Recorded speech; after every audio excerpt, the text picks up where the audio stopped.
नमस्कार, माझं नाव प्रतिभा विलास भांगे, विशेष साधन व्यक्ती, डायट, पुणे। जसे आपले दिव्यांग प्रकारांमध्ये 21 दिव्यांग प्रकार आहेत, त्यामधील आपण एक प्रकार आज पाहणार आहोत। त्याचं नाव आहे थॅलेसिमिया। थॅलेसिमिया आजार हा एक रक्ताशी संबंधित आजार आहे, जो रक्तामधल्या असणाऱ्या अडचणींमुळे तो आजार प्रत्येक मुलाला होतो। तर तो थॅलेसिमिया आजार ओळखण्याची काय कारणं आहेत किंवा ओळखायचा कसा ते आपण पाहूयात। पहिल्यांदा थॅलेसिमिया हा अनुवंशिक आजार आहे, म्हणजे हा आपल्या घरातील कोणत्या तरी एखाद्या व्यक्तीला तो आजार असतो आणि तो आजार त्यांच्याकडून त्या मुलाला किंवा त्या व्यक्तीला होतो। या मुलांमध्ये रक्तकोशिका कमजोर होते किंवा नष्ट होऊन जाते।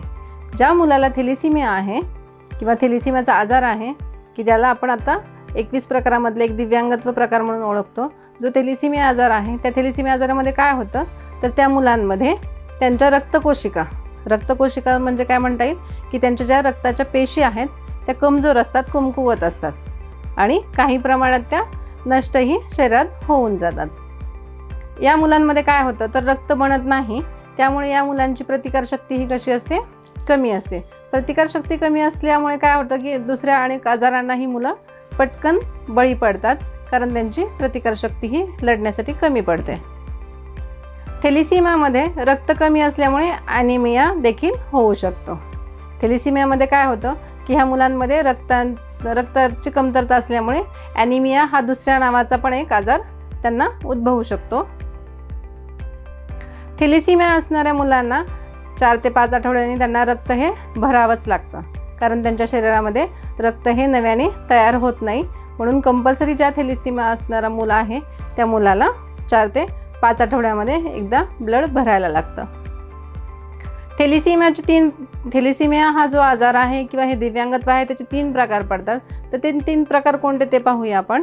त्याच्यामध्ये पहिला आहे मायनर थॅलेसिमिया, म्हणजे आपल्याला नावावरूनच लक्षात येईल की मायनर म्हणजे कमी प्रमाणात असणारा थॅलेसिमिया। दुसरा आहे मेजर थॅलेसिमिया, म्हणजे तीव्र स्वरूपाचा थॅलेसिमिया। आणि तिसरा जो आहे तो आहे इंटरमिडिएट थॅलेसिमिया, म्हणजे मायनर आणि मेजर यांच्यामधला जो इंटरमिडिएट थॅलेसिमिया। म्हणजे थॅलेसिमियाचे 3 प्रकार आहेत। शरीरामध्ये क्रोमोझोम्समध्ये अडचण निर्माण होते, त्यावेळेस शरीरामध्ये एखादं प्रोटीन बनत नाही, त्या प्रोटीन न बनल्यामुळे शरीरामध्ये हिमोग्लोबिनचे हे प्रमाण कसे असते, कमी असते। थॅलेसिमिया आपण बघतो आपल्या शरीरातल्या ज्या रक्त पेशिका असतात लाल, त्या या आकाराच्या असतात। पाहूया आपण थॅलेसिमियामध्ये काय होतं तर रक्तामध्ये हिमोग्लोबिनची कमतरता आढळून येतो। ज्या मुलांना थॅलेसिमिया हा आजार आहे त्याच्यामधलं मुख्य लक्षण म्हणजे काय, या मुलांच्या शरीरामध्ये हिमोग्लोबिनची कमतरता जाणवते। रक्ताच्या गाठी निर्माण होतात, मुलांच्या शरीरातील जे काही रक्त आहे त्या रक्तामध्ये गाठी तयार होतात। नंतर शरीरात रक्ताची मात्रा कमी असते। थॅलेसिमिया असणाऱ्या मुलांच्या शरीरातील रक्ताचं प्रमाण कसं असतं, हे कमी असतं। आपण पाहू शकतो या डायग्रामप्रमाणे की नॉर्मल म्हणजे सर्वसामान्य व्यक्तींचे किंवा सर्वसामान्य मुलांच्या शरीरातील रेड ब्लड सेल्स कशा असतात, म्हणजे लाल रक्त पेशिका कशा असतात, आणि थॅलेसिमिया असणाऱ्या मुलांच्या शरीरातील रेड ब्लड सेल कशा असतात हे आपण पाहू शकतो की नॉर्मलमध्ये आपल्या रक्तपेशिकांचा जो आकार आहे तो गोलाकार स्वरूपातला असतो, आणि थॅलेसिमियामधल्या मुलांचा आकार तुम्ही पाहू शकता गोल, तो चेंज कसा झाला आहे तर तो चौकोनी स्वरूपातला झाला आहे। त्याच्यामुळे त्याचा आकार बदललेला आहे। हे आपल्याला ह्याच्यावरून कळतं की बाबा या मुलांच्या लाल रक्तपेशिका ह्या वेगवेगळ्या आकारामध्ये जाणवतात। आता थॅलेसिमिया असणाऱ्या मुलांचं किंवा थॅलेसिमिया असणाऱ्या आजाराचं लक्षणं काय जाणवतात, हे आपल्याला लक्षणं कोणती पाहायला मिळतात या मुलांमध्ये, तर ते आहेत थॅलेसिमियामध्ये सर्दी ताप हा सतत राहतो। एक लक्षात घ्या, सर्दी ताप प्रत्येकाला होतो, पण थॅलेसिमियाच्या मुलांना सर्दी ताप हा सतत राहतो, वारंवार होतो। शरीर नेहमी त्यांचं आजारी वाटतं, त्यांना फ्रेश वाटत नाही, ते नेहमी आजारी वाटतं।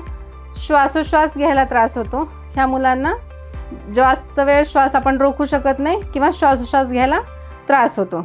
कोंदट हवामानामध्ये वगैरे यांना त्रास लगेच जाणवून येतो। अंगामध्ये नेहमी कमकुवतपणा व वेदनाशामक वाटतं, म्हणजे नेहमी अंग खूप दुखतंय, खूप पेंगाळलेले आहेत असं मुलांच्या चेहऱ्यावरून किंवा त्यांच्या पूर्ण शरीरयष्टीवरून आपल्या लक्षात येतं। या मुलांचे दात बाहेरच्या बाजूला येतात, क्वचित येतात, काही मुलांचे दात बाहेरच्या बाजूला येतात, पण हे एक त्यांचं लक्षण आहे की थॅलेसिमिया असणाऱ्या मुलांचे दात बाहेरच्या बाजूला दिसतात. वयानुसार शरीरांची वाढ आणि विकास होत नाही. नॉर्मल जी सर्वसामान्य मुलांची वाढ आणि विकास असते पहिल्या महिन्यात, दुसऱ्या महिन्यात, तिसऱ्या महिन्यात, त्याप्रमाणे या मुलांच्या वाढ आणि विकास, मेंदूचा विकास जो आहे तो सर्वसामान्य मुलाप्रमाणे नसतो. शरीराचा रंग पिवळा पडतो आणि उदासीन वाटतं. म्हणजे जो आपण रंग म्हणतो शरीराचा तो पिवळसर असतो. ह्या मुलांच्या शरीरामध्ये हिमोग्लोबिनची कमतरता आपल्याला जाणवते. त्याच्यानंतर रक्ताच्या गाठी निर्माण होतात. हे आपण सर्व लक्षणं पाहतोय की प्रॉपरली एखाद्या थॅलेसिमिया व्यक्ती बघितल्यानंतर त्यांच्यामध्ये हे सिम्पटम्स असतात का, किंवा एखादी व्यक्ती पाहिल्यानंतर त्यांच्यात काय काय सिम्पटम्स दिसू शकतात. तर ती आपण कोणाच्यात कमी जास्त प्रमाण असेल, कोणाच्यात एखादा सिम्पटम्स दिसेल, कोणाच्यात एकाच्यात दिसणार नाही. असं नाही की हे सगळे सिम्पटम्स त्या थॅलेसिमियाच्या व्यक्तीमध्ये दिसतील, त्याचे कमी जास्तपणा असू शकतो. दुसरं लक्षण पाहता येईल आपल्याला, शरीराला गरजेनुसार प्राणवायू मिळत नाही. प्राणवायू म्हणजे त्यांना ऑक्सिजन जेवढा पुरेसा आहे तेवढा मिळत नाही. वयाच्या 3 ते 6 महिन्यात ही लक्षणे दिसून येतात. तर आपल्याला थॅलेसिमिया हा कधी दिसून येईल? मुलाच्या वयाच्या 3 ते 6 महिन्यांमध्ये हा दिसून येतो. थॅलेसिमिया असणाऱ्या मुलांना जुलाब, वारंवार जुलाब होतात, वजन कमी होते, जंतू संसर्ग होतं. ह्या मुलांमधला जंतूचा संसर्ग म्हणजे यांची प्रतिकारशक्ती कमी असल्यामुळे बाहेरचं इन्फेक्शन ह्यांना पटकन होतं आणि त्याचा संसर्ग दिसून येतो. वाढ खुंटणे, 4 ते 6 आठवड्यांनी नियमितपणे रक्त देण्याची गरज भासणे. जसं आपण म्हटलं की थॅलेसिमिया हा रक्ताशी संबंधित आजार आहे, दिव्यांगत्व आहे, त्यामुळे या मुलांना 4 ते 6 आठवड्यांनी नियमित रक्त पुरवावे लागते. जसं सर्व दिव्यांगत्वाला आपल्याला शीघ्र हस्तक्षेपाची गरज आहे, तशीच ह्या पण दिव्यांगत्वासाठी, थॅलेसिमिया या अपंगत्वासाठी, दिव्यांगत्वासाठी सुद्धा आपल्याला शीघ्र हस्तक्षेपाची खूप गरज आहे. कारण कुठलाही दिव्यांगत्व असो किंवा कुठलाही आजार असो, कुठलीही डिसेबिलिटी असो, आपण ती लवकरात लवकर ओळखून त्याच्यावरती उपचारात्मक असे उपाय करायलाच लागतात. त्यापैकी थॅलेसिमिया ही पण एक दिव्यांगत्व मध्ये शीघ्र हस्तक्षेपाची खूप महत्त्वाची भूमिका आहे. त्याच्यामुळे या मुलांना अर्ली इंटरव्हेन्शन सेंटरला पटकन घेऊन जाऊन पालकांनी त्याबाबतच्या पुढील कार्यवाहीसाठी त्यांचं मार्गदर्शन घेणं खूप गरजेचं आहे. त्यामुळे शीघ्र हस्तक्षेपामध्ये आपल्याला 0 ते 6 वयोगट हा प्रमाणित करण्यात आला आहे की 0 ते 6 वयोगटामध्ये मुलांची आपण शीघ्र हस्तक्षेप घेऊन त्यांच्यावरती उपचारात्मक बदल घडवून आणू शकतो. त्याच्यामुळे काय होईल की शीघ्र हस्तक्षेप केल्यामुळे लवकर उपचार होतील, लवकर आपल्याला त्याच्यावरती कार्यवाही करता येईल, खूप जास्त प्रयत्न करता येतील आणि तो मुलगा त्या आजारापासून किंवा दिव्यांगत्वापासून त्याची तीव्रता कमी करू शकेल. आता या मुलांची आपली उपचार पद्धती काय असेल? तर याच्यामध्ये आहेत वैद्यकीय सुविधा. बरोबर आहे. बरं, आपण कुठलाही आजार असो किंवा दिव्यांगत्व असो, आपण अगोदर डॉक्टरांकडे जातो किंवा वैद्यकीय सुविधांचा विचार करतो. त्याच्यामुळे याच्यामध्ये पण उपचार पद्धतीमध्ये सर्वप्रथम आपल्याला वैद्यकीय सजेशन घेणं खूप गरजेचं आहे. तज्ज्ञ डॉक्टरांचं मार्गदर्शन घेणं खूप गरजेचं आहे. रक्त भरावे लागते. ही एक उपचार पद्धती आहे थॅलेसिमियामध्ये की रक्त हे भरायलाच लागेल. हिरव्या पालेभाज्या नियमित खाणे. हिरव्या भाज्या नियमित खाल्ल्यामुळे काय होईल, आपल्याला प्रोटीन्स आणि मिनरल्स खूप प्रमाणात मिळतील आणि रक्ताची कमतरता जाणवणार नाही. पौष्टिक अन्न सेवन केलं पाहिजे की ज्यामधून प्रोटीन आणि लोह मुबलक प्रमाणात मिळेल. मुलांमध्ये रक्तच बनत नाही, त्याच्यामुळे रक्त न बनत नसल्यामुळे काय होतं की रक्तामधलं जे लोहाचं प्रमाण आहे ते खूप कमी झालेलं असतं, त्यामुळे तेवढे प्रोटीन्स नाही मिळत. त्याच्यामुळे मुलांनी ह्या काय केलं पाहिजे की पौष्टिक अन्न सेवन केलं पाहिजे. नियमित योगा व व्यायाम केला पाहिजे, जेणेकरून शरीर तंदुरुस्त राहील, सदृढ राहील आणि व्यायाम केल्यामुळे, योगा केल्यामुळे मुलांना भूक पण लागेल खूप आणि मुलं पौष्टिक अन्न ग्रहण करतील. या मुलांमध्ये आपण पाहिलं की हिमोग्लोबिनची कमतरता असते, प्रतिकारशक्ती कमी असते, त्याच्यामुळे आपल्याला या मुलांना कोणत्याही प्रकारचं इन्फेक्शन होणार नाही यापासून निश्चितच काळजी घेऊ शकतो आपण. हे आपल्या हातात आहे की इन्फेक्शन मुलाला कसं होणार नाही याची आपण नियमित काळजी घेतली पाहिजे. याबाबत मुलालाही सांगितलं पाहिजे की आपल्याला ती गोष्ट केली किंवा ते इन्फेक्शन झालं तर तुला त्रास होऊ शकतो, त्यामुळे तू त्याच्यापासून स्वतःचा बचाव कर. गोळ्या खाऊन रक्त वाढवू शकत नाही. थॅलेसिमियामध्ये एक आहे की आपण रक्तवाढीच्या ज्या गोळ्या खातो, पण थॅलेसिमिया या आजारामध्ये आपण कुठल्याही प्रकारच्या गोळ्या खाऊन रक्त वाढवू शकत नाही. हिमोग्लोबिन 10 ग्रॅमच्या आसपास पाहिजे. पण हिमोग्लोबिन वाढवायचं हे तर आपल्या हातात आहे. म्हणजेच काय करायला लागेल आपल्याला, पौष्टिक आहार, हिरव्या पालेभाज्या, योगा, व्यायाम ह्या गोष्टी सगळ्या करून आपण हिमोग्लोबिनचं प्रमाण मेंटेन करू शकतो. अध्ययन, अध्यापन आणि मूल्यमापन पद्धती काय असावी हे आपण पाहूया. थॅलेसिमिया हा दिव्यांगत्व प्रकार शरीरावर परिणाम करणारे असल्याने शिक्षकांना अध्यापनात प्रत्येक वेळी अडचण येईल असे नाही. अध्यापन पद्धती ही सर्वसमावेशक व बहुअध्ययन शैली असल्याने अधिक प्रभावी होईल. म्हणजेच काय की ही मुलं सर्वसामान्य मुलांप्रमाणेच दिसणारे असतात. हा फक्त रक्तामध्ये असणारा दोष म्हणा किंवा एक रक्ताशी संबंधित असा एक आजार आहे, दिव्यांगत्व आहे. त्याच्यामुळे ही मुलं सर्वसामान्य मुलांसारखीच दिसतात. त्याच्यामुळे यांची अध्यापन पद्धती अशी वेगळी काही करण्याची गरज नाही आहे. ही मुलं सर्वसामान्य मुलांबरोबर चांगल्या पद्धतीने शिकू शकतात. फक्त काय म्हटलं की ही मुलं सर्वसमावेशक व बहुअध्ययन शैलीने शिकावी. बहुअध्ययन शैली म्हणजेच काय, जसं आपण म्हणतो की जी मुलं पाहून शिकतात, ऐकून शिकतात, स्पर्श करून शिकतात किंवा खेळातून शिकतात, क्रिया करून शिकतात. म्हणजे या सर्व वेगवेगळ्या अध्ययन शैलींचा एकत्रित वापर करून आपण ही मुलं शिकते करतो. म्हणजेच आपण काय वापरतोय की बहुअध्ययन शैली वापरतोय. म्हणून ह्या बहुअध्ययन शैलीचा वापर करून ही मुलं शिकली जाऊ शकतात. विद्यार्थ्यांच्या व्यक्तिमत्वाचा शारीरिक, बौद्धिक, भावनिक स्तरावरील क्षमतांचा विकास अध्ययन आणि अध्यापन प्रक्रियेमध्ये झाला पाहिजे. म्हणजे आपण एक गोष्ट लक्षात घेतली पाहिजे. ज्यावेळेस आपण मुलांना बरोबर या दिव्यांग मुलांना पण शिकवत असतो त्यावेळेस त्यांना सर्वसमावेशक आणि अध्ययनशैली वापरून शिकवलंच गेलं पाहिजे. पण ज्यावेळेस आपण शिकवतो त्यावेळेस कोणत्या गोष्टीचा प्रामुख्याने विचार केला पाहिजे, तर त्यांची शारीरिक, बौद्धिक या गोष्टींचा, भावनिक स्तरावरील क्षमतांचा विकास करून त्या मुलांचं अध्यापन करायला पाहिजे किंवा त्यांचा विकास घडवून आणला पाहिजे. विद्यार्थ्याला विविध अध्ययन अध्यापनातील अनुभव घेण्याची संधी दिली पाहिजे. ज्यावेळेस मुलगा शिकत असतो आणि आपण शिकवत असतो त्यावेळेस त्या दोन्ही अध्ययनातली आणि अध्यापनातील या दोन्हीतील क्रियांचा त्यांनी अनुभव घेणं खूप गरजेचं आहे. अध्ययन शैलीचा वापर करून या मुलांना जास्तीत जास्त चांगल्या प्रकारे शिक्षण देऊ शकतो. म्हणजे सगळ्या प्रकारे जर आपण त्याला आउटपुट दिला तर तो पूर्ण मुलगा छान प्रकारे इनपुट घेऊन छान शिकू शकतो, हे मात्र नक्की. विद्यार्थ्यांना शिकण्यास पूरक अशा अध्ययनशैलीचा विचार करून त्यांचं अध्यापन करावं लागेल.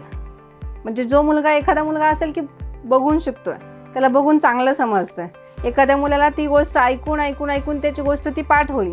एका मुलाला चित्रस्वरूपात ती गोष्ट सांगितली तर तो पटकन कळेल. एका मुलाला आपण जसं म्हणतो आपण नाट्यकरण, नाटक याद्वारे जर करून दाखवलं तर त्याला ती गोष्ट चांगलीच शिकू शकतो. असंच म्हणूनच प्रत्येक मुलाच्या अध्ययनशैलीचा विचार करून तो कशा पद्धतीने शिकू शकतो या अध्ययनशैलीचा विचार करून मुलांना शिकते केले पाहिजे किंवा शिकवले पाहिजे.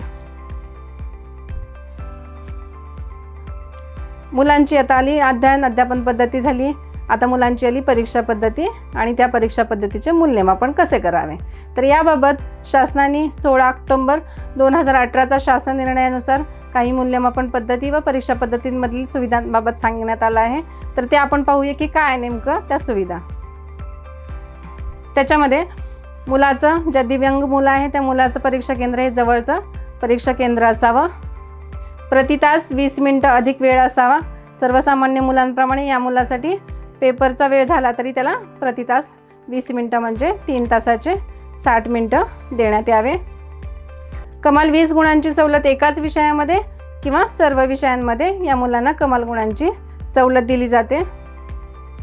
लेखनिक परवानगी, ज्या मुलांना जे लिखाणामध्ये अडचणी आहेत पण त्या मुलांना दिव्यांगत्वाचं प्रमाणपत्र आहे तर आपण त्या मुलांना लेखनिक सुविधा देऊन त्याच्या मागच्या इयत्तेतील मुलाला त्याचे पेपर लिहिण्यासाठी बसवू शकतो. पण लेखनिक परवानगीमध्ये काय करता येईल की तो मुलगा फक्त लिहिणारा आहे, लेखनिक आहे, पण सांगणारा हा आपला विद्यार्थी, थॅलेसिमिया असणारा विद्यार्थी असणार आहे. अनुकूल बैठक व्यवस्था, मुलाला जिथं व्यवस्थित वाटेल, अनुकूल वाटेल, चांगलं फील करेल की ठीक आहे मी इथं बसून पेपर लिहू शकतो तर तशी त्याची बैठक व्यवस्था असावी. अनुकूलशील साहित्य व उपकरणांचा वापर, ज्यावेळेस आपण परीक्षा घेत असतो किंवा परीक्षा लिहित असतो त्यावेळेस विद्यार्थ्याला त्याच्या अनुरूप असे साहित्य साधनांचा, उपकरणांचा वापर करण्याची मुभा या शासन निर्णयानुसार देण्यात आली आहे.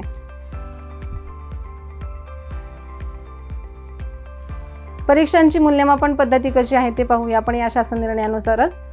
मूल्यमापन करताना गरजेनुरूप अध्ययनशैलीनुसार त्यामध्ये लवचिकता असावी. जसं आपण अध्ययन अध्यापन करताना शैलींचा वापर करतो, त्यांच्या क्षमतांचा विकास करताना शैलीचा वापर करतो, विद्यार्थ्यांचा कृती आराखडा तयार करताना शैलींचा वापर करतो, त्याचप्रमाणे विद्यार्थ्यांची मूल्यमापन करताना देखील आपण त्या अध्ययन शैलींमध्ये काय केली पाहिजे, लवचिकता ठेवली गेली पाहिजे. मूल्यमापनासाठी ज्यावेळेस आपण मुलांची परीक्षा घेतो त्यावेळेस थॅलेसिमिया असणाऱ्या दिव्यांग प्रकारातील मुलांसाठी वेगळी प्रश्नपत्रिका करण्याची काहीच गरज नाही आहे, कारण ही सर्वसामान्य मुलांप्रमाणे प्रश्नपत्रिका सोडवू शकतात. फक्त आपण त्या प्रश्नपत्रिकेमधल्या प्रश्नांचं स्वरूप हे प्रश्नांचं अनुकूलन आणि सुलभीकरण करणं अत्यंत गरजेचं आहे. तरच तो मुलगा तेवढ्या आत्मविश्वासाने इतर मुलांच्या बरोबर तो पेपर सोडवू शकेल. मूल्यमापन करताना अध्ययन शैलीनुसार प्रश्नांचं स्वरूप अर्थ समजून सांगण्यासाठी शिक्षकांनी मदत करावी. ज्यावेळेस मुलगा परीक्षा देत असेल त्यावेळेस त्याला एखादा प्रश्न नाही समजला तर प्रश्न समजून घेण्यासाठी शिक्षकांनी त्याला अवश्य मदत करावी, पण उत्तर हा मात्र विद्यार्थीच लिहिल. प्राथमिक शिक्षणाचा हक्क हा दिव्यांग विद्यार्थ्यांसाठी 18 वर्षापर्यंत आहे. जसा सर्वसामान्य विद्यार्थ्यांसाठी 14 वयोगट हा आपला प्राथमिक शिक्षणाचं शेवटचं वय आहे 14 वर्ष, त्याप्रमाणे दिव्यांग व्यक्तींसाठी प्राथमिक शिक्षण पूर्ण करण्यासाठी 18 वर्ष हे वयोगट आहे. आता आपण यात मुलांसाठी कोणकोणत्या शासकीय योजना आहेत किंवा त्या शासकीय योजना या मुलांपर्यंत पोहोचल्या आहेत आणि पोहोचणार देखील आहेत, त्या कोणत्या आहेत ते पाहूयात आपण. दिव्यांग व्यक्तींना नोकरीत 4% आरक्षण दिलं जातं. ज्या सरकारी नोकरी असतात त्या नोकरींमध्ये दिव्यांग 21 प्रकारामधील दिव्यांग प्रत्येक व्यक्तीसाठी म्हणजे पूर्ण 21 दिव्यांग प्रकारातील लोकांसाठी 4% आरक्षण ठेवण्यात येतं. वसतिगृह व कॉलेज प्रवेशात शिक्षणासाठी या मुलांसाठी 5% जागा आरक्षित असतात. दिव्यांग व्यक्तींना टॅक्स कर सवलत आहे, म्हणजेच आपल्या थॅलेसिमिया या प्रवर्गातील दिव्यांग व्यक्तींना सुद्धा टॅक्स कर याच्यामध्ये सवलत मिळते. दिव्यांग शिष्यवृत्ती आहे, तसेच अपंग कर्ज योजना आहेत. व्यावसायिकासाठी आर्थिक सहाय्य आहे. जर ही दिव्यांग मुलं मोठी झाल्यानंतर 18 वर्षानंतर एखादा व्यवसाय करू इच्छित असतील तर त्यांना कमी दरामधलं व्यवसायासाठी आर्थिक सहाय्यही देखील दिलं जातं. दिव्यांग कल्याण राज्य पुरस्कार तसेच शालांत परीक्षेनंतर शिष्यवृत्ती योजना देखील आहेत. म्हणजे उच्च शिक्षण घेण्यासाठी या मुलांना शालांत परीक्षेनंतर शिष्यवृत्ती योजना पण देखील आहेत. विशेष क्रीडा स्पर्धा म्हणजे जी मुलं नॅशनल इंटरनॅशनल लेवलपर्यंत खेळायला इच्छुक आहात, त्यांच्यामध्ये ती कॅपॅसिटी आहे, त्यांच्यामध्ये ती करण्याची जिद्द आहे, ध्येय आहे, ही मुलं पण उच्च स्तरापर्यंत क्रीडा स्पर्धांमध्ये भाग घेऊ शकतात. बस व रेल्वे सेवा सवलत दिव्यांग व्यक्तींना जे बस, रेल्वे, विमान कोणत्याही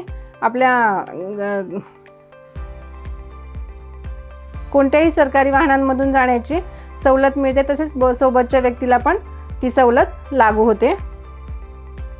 निरामय हेल्थ सुविधा LIC मार्फत या विद्यार्थ्यांसाठी निरामय हेल्थ नावाची पण सुविधा आहे. संजय गांधी निराधार योजना ग्रामपंचायत असेल, तहसील विभागातून असेल किंवा नगरपालिका, महानगरपालिका असेल, या ठिकाणून या मुलांसाठी मासिक अशी संजय गांधी निराधार योजना म्हणून तो निधी मुलांच्या नावे दिला जातो. स्थानिक स्वराज्य संस्थांमार्फत गोळा होणाऱ्या करांपैकी 5% निधी हा या मुलांसाठी आणि व्यक्तीसाठी असतो. तर पण हा कसा असतो की हा स्वराज्य संस्थांमार्फत ग्रामपंचायत लेवल असेल, नगरपालिका, महानगरपालिकामध्ये असेल, त्या गावातील जेवढे व्यक्ती असतील त्या व्यक्तींना विभागून हा 5% निधी दिला जातो. व्यक्ती जर 10 असतील तर 10 व्यक्तींमध्ये हा 5% गोळा होणाऱ्या करापैकी 5% निधी त्यांना दिला जाईल. जर एकच असेल व्यक्ती तर तो फक्त पूर्ण 5% निधी हा एका व्यक्तीला मिळतो. त्याच्यानंतर अडथळा विरहित वातावरण निर्मिती म्हणजे अडथळा विरहित वातावरण निर्मिती ही पण एक शासकीय योजना. कशी आहे तर आपण पाहतो ज्या ठिकाणी सरकारी ऑफिसेस असतील, कार्यालये असतील, शाळा कॉलेजेस असतील, स्टँड असतील, बस स्टँड असतील, म्हणजे सार्वजनिक ठिकाणं कोणतीही असू, पण तिथं या लोकांचा, या दिव्यांग व्यक्तींचा खरोखरच विचार केला गेला आहे. त्या ठिकाणी रॅम्प्स असतील, हँडरिल्स असतील, व्हीलचेअर्स असतील, कमोड टॉयलेट असतील, या प्रकारच्या सगळ्या गोष्टींचा समावेश या शासकीय योजनांमध्ये केला जातो. दिव्यांग प्रमाणपत्र व UDID कार्ड ह्या मुलांना बाहेर गेल्यानंतर ओळखायचं कसं, यासाठी शासनाने या विद्यार्थ्यांची ओळख करण्यासाठी दिव्यांग प्रमाणपत्र काढलं आहे. पण प्रत्येक ठिकाणी आपण दिव्यांग प्रमाणपत्र सोबत घेऊन नाही जाऊ शकत आहे. त्याच्यामुळे UDID कार्ड असं एक स्मार्ट कार्ड आहे की ते स्मार्ट कार्ड आपण सहजरित्या आपल्या सोबत बाळगू शकतो. आणि जिथे लागेल तिथे आपण देऊ शकतो. पण कुठलीही शासनाची सुविधा घेण्यासाठी मात्र आपल्याकडे UDID कार्ड आणि दिव्यांग प्रमाणपत्र असणे हे खूप गरजेचं आहे. नोकरीमध्ये येण्या जाण्याच्या वेळेमध्ये सवलत. ज्या ठिकाणी गव्हर्नमेंटचे ऑफिसेस असतात त्या ठिकाणी जर दिव्यांग व्यक्ती काम करत असेल तर त्या व्यक्तींना सकाळी आणि संध्याकाळच्या वेळेस येण्या जाण्याच्या वेळेमध्ये सवलत मिळत असते. व्यवसाय कौशल्य. व्यवसाय कौशल्यामध्ये ही मुलं सगळ्याच गोष्टीमध्ये प्रत्येक मूल वेगवेगळ्या कौशल्यामध्ये विकसित असतं. त्याच्यामध्ये ते बरेच व्यवसाय करू शकतात. जसे मेणबत्ती असेल बनवणे असतील, अगरबत्ती बनवणे असेल, शाई खडू बनवणे असेल, कारण ह्याचे छोटे छोटे कारखाने आहेत आणि ह्या कारखान्यामध्ये ह्या दिव्यांग प्रकारची मुलं वेगवेगळं काम करू शकतात. म्हणजे आम्हीही काहीतरी करू शकतो हे दाखवण्याचं एक खूप मोठं साधन आहे. पण आजच्या आधुनिक जगामध्ये दिव्यांग मुलं अजून याच्या पुढे गेलेली आहेत. ही सर्वसामान्य मुलांप्रमाणे संगणकीय प्रशिक्षण छान घेतात, त्यामुळे ते IT मध्ये चांगल्या प्रकारे जॉब करू शकतील. त्याच्यानंतर चित्रकला असेल, विणकाम असेल, स्पर्धा परीक्षा असतील, UPSC असेल, MPSC असेल, या सगळ्या परीक्षांमध्ये या मुलांचा हातखंडा खूप छान प्रकारे बसला आहे. आणि हा कुठून बसतो? आपल्या शालेय जीवनापासून. त्याच्यामुळं शालेय जीवनातील अध्यापन पद्धतीवरती या मुलांच्या कटाक्षाने आपण भर दिला गेला पाहिजे की जेणेकरून मुलं पुढे 18 वर्षानंतर व्यावसायिक कौशल्य चांगल्या प्रकारे विकसित करून त्यांना व्यवसायाच्या संधी उपलब्ध होतील. आत्ता आपण पाहिलं की पूर्ण थॅलेसिमिया वर्गातील दिव्यांग मुलं जी आहेत त्या मुलांच्या सगळ्या अध्यापन पद्धती असेल, मूल्यमापन असेल, ओळख असेल, अध्ययनशैली असतील, या बाबतीत काय काय करता येईल याचे सगळ्यांचे शासन निर्णय आहेत, शासन परिपत्रक आहेत, त्याच्या लिंक्स आहेत, त्याचे QR कोड आहेत, ते आपण डिस्क्रिप्शन बॉक्समध्ये देत आहोत. तर ते तुम्ही नक्की जाऊन तिथे व्हिजिट देऊन त्या लिंक्सवरती क्लिक करून तुम्ही ते शासन निर्णय मिळवू शकता. धन्यवाद.